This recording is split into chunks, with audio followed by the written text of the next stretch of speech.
కొత్త పరిశ్రమల ఏర్పాటు మాట అటుంచి రాష్ట్రం నుంచి ఉన్న పరిశ్రమలే తరలిపోయిన పరిస్థితి గత 5 ఏళ్లలో జగన్ హయాంలో చూసిన ఆంధ్రప్రదేశ్కు ఇప్పుడు పరిశ్రమలు క్యూ కడుతున్నాయి. ఇన్వెస్టర్లు తమ పెట్టుబడులకు అత్యంత భద్రమైన రాష్ట్రంగా ఆంధ్రప్రదేశ్ను ఎంచుకుంటున్నారు. ముఖ్యమంత్రి చంద్రబాబు దార్శనికత, ఆయన ప్రభుత్వ పారిశ్రామిక విధానం కారణంగా రాష్ట్రానికి పెట్టుబడులు తరలి వస్తున్నాయి. అదేవిధంగా కేంద్రం నుంచి రావాల్సిన ప్రాజెక్టులు కూడా ఒకదాని వెంట ఒకటి అన్నట్లుగా రాష్ట్రానికి తరలి వస్తున్నాయి. ఈ నేపథ్యంలోనే కొత్త ప్రాజెక్టులు, ఒప్పందాలు, శంకుస్థాపనలతో రాష్ట్ర పారిశ్రామిక రంగం కొత్త ఉత్సాహంతో పరుగులు తీస్తుంది. తాజాగా ఆంధ్రప్రదేశ్కు మరో కీలక ప్రాజెక్టు రానుంది. ఆసియా ఖండంలోనే అతిపెద్ద సౌర ప్రాజెక్టు ఆంధ్రప్రదేశ్లో ఏర్పాటు చేయడానికి రంగం సిద్ధమైంది.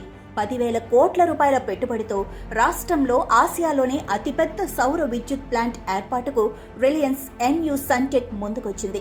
ఈ ప్రాజెక్టును కర్నూలు జిల్లాలో ఏర్పాటు చేయాలని భావిస్తున్నట్లు రిలయన్స్ ఎన్యూ సన్టెక్ ఇందుకోసం భూముల పరిశీలన చేస్తోంది. ఈ ప్రాజెక్టు కోసం రిలయన్స్ ఎన్యూ సన్టెక్ 10,000 కోట్ల పెట్టుబడి పెట్టనుంది. 930 మెగావాట్ల సోలార్ విద్యుత్ ప్లాంట్తో పాటు 465 మెగావాట్ల బ్యాటరీ స్టోరేజ్ ప్రాజెక్టును ఏర్పాటు చేయనుంది. ఈ ప్రాజెక్టు నిర్మాణ దశలోని 1000 మందికి ప్రత్యక్షంగా ఉపాధి లభిస్తుంది. పరోక్షంగా మరో 5,000 మందికి ఉపాధి లభించే అవకాశాలు పుష్కలంగా ఉన్నాయి.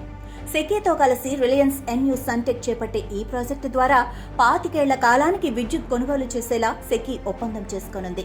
రిలయన్స్ ఎన్యూ సన్టెక్ కర్నూలులో ఏర్పాటు చేసే ప్రాజెక్టు ద్వారా ఉత్పత్తి అయిన సోలార్ విద్యుత్తును దేశంలోని వివిధ విద్యుత్ పంపిణీ సంస్థలకు సరఫరా చేయనున్నారు. బిల్డ్ ఓన్ ఆపరేట్ POT విధానంలో ఈ సోలార్ విద్యుత్ ప్రాజెక్టును ఏర్పాటు చేయనున్నారు.